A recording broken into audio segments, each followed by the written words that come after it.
Police have released new details about the death of a 24-year-old woman whose body was found inside a plastic container Sunday night.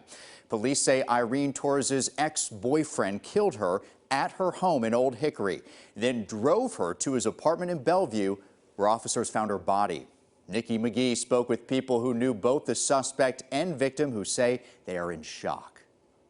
Friends of both in shock tonight. 24-year-old Irene Torres brutally stabbed to death, and her ex-boyfriend, 28-year-old Dwayne Harrell Jr., now behind bars.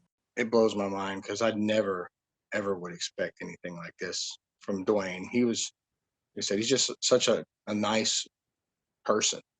You know, he would always go out of his way to help people. Harrell, a competitive MMA fighter, is now charged with criminal homicide after Torres was discovered in his closet. Her former co-workers at Florida brewery Helen Blazes say her life was taken too soon.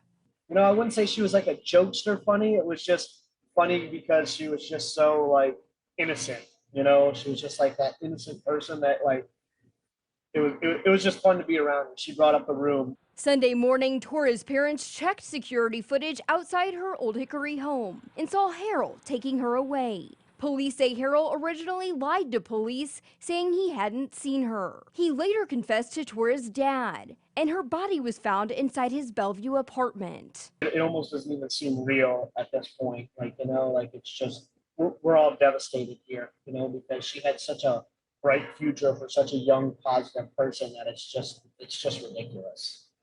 Harrell's former coach says Dwayne now has some major soul searching to do. It's amazing how people can, you know, look you in your eyes, be a nice person, and then turn around and be something else behind closed doors. Nikki McGee, News 2. Police say Torres was killed between 1:30 and 2 early Sunday morning. Harrell Jr. is currently being held without bond.